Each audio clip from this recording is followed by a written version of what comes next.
Qaysi yo'nalishda harakatlanish taqiqlanadi? Juda ko'pchilik to'g'riga va qayrilib olishga ruxsat etiladi deb aytib qo'yishadi. Bu juda ham noto'g'ri. Transport vositalaridan qanday shartlarda foydalanishga ruxsat etiladi?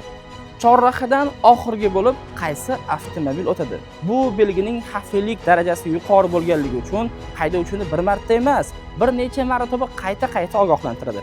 Ko'p obunachilarimiz haligacha shatakka olish nima ekanligini bilmaydi. Shatakka olish bu bir avtomobil nosoz bo'lib qolsa, boshqa bir avtomobil tortib ketishi, arqonda qattiq ulagitga olib ketishi bu shatakka olish hisoblanadi. Demak, xatning qismi o'rtasida tramvay bor, u to'xtagan, shu tramvaydan oldidan o'tayotgan haydovchi qanday yo'l tutish kerak? Assalomu alaykum Avtoakbar obunachilari. Sizlarni ko'rib turgan juda ham xursandman. Ismim Azizjon. Bugun sizlar bilan yo'l harakati qoidalarida 3-biletini ko'rib chiqamiz. Qaysi yo'nalishda harakatlanish taqiqlanadi? Juda ko'pchilik to'g'riga va qayrilib olishga ruxsat etiladi deb aytib qo'yishadi. Bu juda ham noto'g'ri. Bizdan savolda keltirilishi bo'yicha taqiqlanadi deb so'rayapti. Ayni taqiqlovchi belgimizda o'ngga va chapga burilish taqiqlanadi. Chap va o'ngga harakatlanish taqiqlanadi. Xo'p, keyingi savolimiz. M1 toifadagi transport vositalari shinlari protektori naqshning qoldiq balandligi necha millimetrdan kam bo'lmasligi kerak deyapti. M1 bu aslida nima? M1 toifasi bevosita yengil avtomobillarga nisbatan aytiladi. Shina qoldiq izlari 1.6 millimetrgacha bo'lishi mumkin. Undan ko'p bo'lishi mumkin, ammo bundan kam bo'lishi mumkin emas. Shuning uchun biz 1.6 millimetrni tanlaymiz. Keyingisiga o'tamiz. Transport vositalaridan qanday shartlarda foydalanishga ruxsat etiladi? Ushbu savolda foydalanish mumkin bo'lgan qismini topib olishimiz kerak. To'g'ri javobda, ya'ni F3, N2, N3, ya'ni yuk avtomobillari. Yuk avtomobillari shina qoldiq izlarining miqdori 1 millimetrni tashkil etadi. E'tiborimizni qaratamiz. Bu yerda shina qoldiq izlarining miqdori 1.6 millimetrni tashkil etadi. To'g'ri javob F3 bo'ladi. Keyingisiga o'tamiz. Ushbu suratda keltirilishi bo'yicha shu joyda to'xtab turishga ruxsat etiladimi? Bu yerda to'xtash taqiqlangan belgisi turibdi. To'xtash taqiqlangan 3.27 belgisi o'rnatilgan joydan boshlab uning ta'siri birinchi chorrahagacha, chorraha bo'lmasa, aholi punktlarigacha ta'sir qiladi. Ushbu vaziyat qayrilib olish joyi bo'lsa, chorraha hisoblanmaydi. Demak, belgining ta'siri hali hamon davom etmoqda. Bu avtomobil to'xtashi qat'iyan taqiqlanadi. Xo'p, keyingisiga o'tamiz. Kunning qorong'i vaqtida yo'lning yoritilgan qismida aholi yashash joylarida harakatlanayotgan mexanik transport vositalari qaysi chiroqlari yoqilgan, ya'ni yoqilishi kerak? E'tiborimizni qaratadigan muhim jihati kunning qorong'i vaqtida yo'lning yoritilgan qismida. Yoritilgan qismi bo'lsa, farlarning yaqinni yoruvchi chiroqlar yoqiladi. Ushbu savolning ikkinchi qismi ham bor. Og'zaki aytib o'taman. Kunning qorong'i vaqtida yo'lning yoritilgan qismi bo'lsa, faqat yaqinni. Kunning qorong'i vaqtida yo'lning yoritilmagan qismida bo'lsa, uzoqni yoki yaqinni yoruvchi chiroqlar yoqiladi. Xo'p, keyingisiga o'tamiz. Kunning qorong'i vaqtida yo'lning mana yoritilmagan qismlarida harakatlanayotgan mexanik transport vositasi qaysi chiroqlari yoqilishi kerak? Yaqinni yoki uzoqni yoruvchi chiroqlar. Yuqorida aytganim kabi.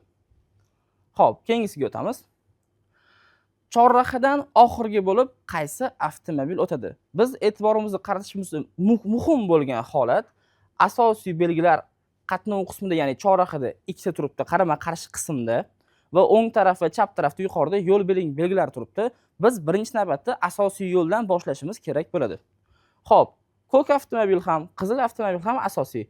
Ammo ko'k avtomobil chapga burilish qismida qizil avtomobilning yo'liga chiqqanligi uchun birinchi navbatda qizil avtomobil, so'ngra ko'k avtomobil, ikkinchi bo'lib va uchinchi bo'lib sariq avtomobil va oxirida yashil avtomobil kesib o'tadi.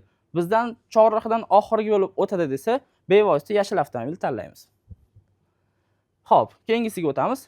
Agar tuproqli yo'lda bevosita chorraha oldida to'shamali, qoplamali yo'l qismi bo'lsa, bu uni ahamiyat jihatdan kesib o'tilayotgan yo'l qismi bilan teng huquqli qiladimi degan savol berilmoqda bizga.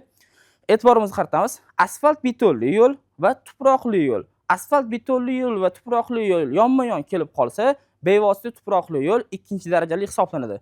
Yonma-yon kelganligi uchun ikkisi teng ahamiyatli hisoblanmaydi. Teng huquqli qiladimi desa biz yo'q deymiz.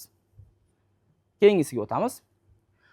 Aholi punktlaridan tashqarida qaysi belgi takrorlanadi va takror keladi deb bizga savol beryapti. Ushbu e'tiborimizga keltirilgan suratda takrorlanib keluvchi belgi mana bu sohilga chiqish belgimiz hisoblanadi. Bu belgining xavflilik darajasi yuqori bo'lganligi uchun haydovchini bir marta emas, bir necha marotaba qayta ogohlantiradi va takrorlanuvchi belgi hisoblanadi. Ya'ni 3-belgi. Xo'p, e'tiborimizni qaratamiz keyingi savol. Qaysi belgi yo'l qismida avtomatlashtirilgan foto va video qayd etilishi texnik vositalari o'rnatilganligi haqida axborot beradi degan savol kelganda, biz bevosita axborot ishora belgisidagi 3-belgini tanlaymiz. Harakat qatnashchilarini harakatini qayd qilib boruvchi belgi hisoblanadi. Xo'p, keyingisiga o'tamiz. Qayrilib olish taqiqlanadi. Ya'ni qayrilib olish mumkin emas deb savol bermoqda. Xo'p, piyodalar o'tish joylarida taqiqlanadi, tunnellarda taqiqlanadi, ko'priklarda, osma yo'llarda, estakadalar va ularning ustida qat'iyan taqiqlanadi. Temir yo'l kesishmasida bo'lsa aslo mumkin emas. Demak, xulosa hamma sanab o'tilgan hollarda.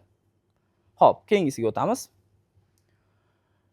Qaysi belgi gabarit uzunligi belgisida ko'rsatilgandan uzun bo'lgan transport vositalarini harakatini taqiqlaydi? Biz belgilarga razm solamiz, e'tiborimizni qaratamiz. Birinchi belgimiz cheklangan balandlik. 3-belgimiz cheklangan oraliq. 4-belgimiz cheklangan kenglik va 5-belgimiz bevosita qo'shimcha axborot ishora belgisi. Bizda savolda nima deb so'rayotgandi? Uzunligi. Mana 2-belgi cheklangan uzunlik. Yuk avtomobilni oldidan orqasigacha 10 metrdan oshish qat'iyan taqiqlanadi. Demak, xulosa 2-belgi. Keyingisiga o'tamiz. Yuqoridagi 320 belgi yana takrordan kelyapti, hurmatli o'quvchilar. Quyidagi 320 to'xtash taqiqlangan belgisining amal qilish chegarasi qayerda tugaydi? Agar bu belgi yakka tartibda bir o'zi kelganda, yuqorida aytganim singari aholi punktlari yoki chorrahagacha edi. Bu yerda to'xtash, ya'ni mumkin emas bo'lgan sariq sidirg'i chiziq bilan kelganligi uchun to'xtash taqiqlangan belgisi o'rnatilgan joydan boshlab chiziq to tugagungacha, ya'ni yo'lning yotiq sariq chizig'i oxirida. Xo'p, keyingisiga o'tamiz. Chorraha qismida kesib o'tgan yo'lga nisbatan asosiy bo'lgan transport vositasini quvib o'tishga ruxsat etiladimi? O'zi aslida chorrahada aslo quvib o'tish mumkin emas. Ammo bir vaziyatda mumkin, agar siz asosiy yo'ldan kelayotgan bo'lsangiz. Demak, asosiy yo'lda bo'lganligi uchun ruxsat beriladini tanlaymiz. Keyingisiga o'tamiz. Qaysi javobda shatakka olingan transport vositasidagi yoritish asboblari yoqilishning to'g'ri holati ko'rsatilgan? Ko'p obunachilarimiz haligacha shatakka olish nima ekanligini bilmaydi. Shatakka olish bu bir avtomobil nosoz bo'lib qolsa, boshqa bir avtomobil tortib ketishi, arqonda qattiq ulagich olib ketishi bu shatakka olish hisoblanadi. Va mana shunday vaziyat yuzaga kelganda avtomobillar qanday chiroqlar yoqilishi kerak? Albatta, avariya yorug'lik chiroqlarini yoqish kerak bo'ladi. Xo'p, keyingisiga o'tamiz. Qattiq yoki egiluvchan ulagich yordamida shatakka olinganda yuk avtomobillarining yukxonasida odamlarni tashishga ruxsat etiladimi? Demak, yuqoridagi shatakka olish yana qaytmoqda. Yo'lovchi tashishga ruxsat etiladimi yuk avtomobillari o'rtasida bo'lsa? Xo'p, ko'rib chiqamiz. Shatakka olgan va olingan noto'g'ri. Faqat shatakka olingan yana noto'g'ri. Faqat shatakka olgan. Mana bunisi to'g'ri. Nima uchun to'g'ri? Shatakka olgan bur tortayotgan soz. Shatakka olingan bo'lsa bu nosoz. Albatta biz soz avtomobilga chiqib ketishimiz kerak bo'ladi. Xo'p, keyingisi. Yo'lning o'rtasida joylashgan bekatda to'xtagan yo'laga yo'nalishda tramvay yonidan o'tayotgan haydovchi nima qilish kerak? Demak, qatnov qismi o'rtasida tramvay bor, u to'xtagan, shu tramvaydan o'tayotgan, oldidan o'tayotgan haydovchi qanday yo'l tutish kerak? Albatta, to'xtab turgan tramvay kutayotgan yoki tramvayga chiqayotgan piyodalarga yo'l berib, so'ngra harakatlanish kerak bo'ladi. Xo'p, keyingisi. Chorraha qismi.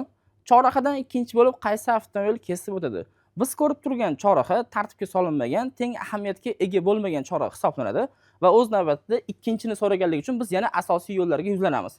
Yashil avtomobil asosiyda, qizil avtomobil ham asosiyda. Ammo ikki avtomobil asosiyda bo'lganligi uchun qizil avtomobil, yashil avtomobil qatnov qismiga chiqmoqda. Demak, yashil avtomobil birinchi, qizil avtomobil bo'lsa ikkinchi bo'lib kesib o'tadi.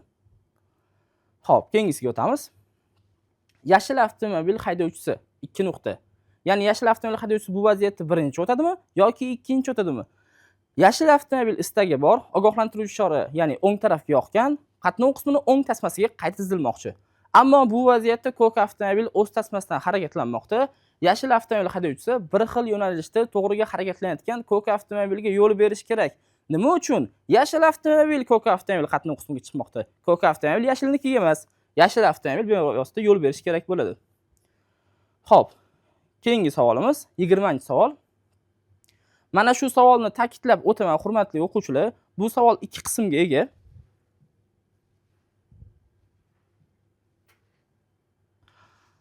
Yo'lning o'rtasida joylashgan bekatda to'xtagan yo'lakay yo'nalishdagi tramvay yonidan o'tayotgan haydovchi nima qilish kerak? Bu savolni rasmli qismi va rasmsiz qismi bor. To'xtab turgan tramvaydan ketayotgan yoki unda tushayotgan yo'lovchilarga yo'l berish kerak. Ana endi rasmli qismi. Suratda tasvirlangan holatda haydovchi nima qilish kerak? O'rtada to'xtab turgan tramvayga chiqayotgan yoki tushayotgan piyodalar bor. Bu vaziyatda avtomobil yo'l berish kerak.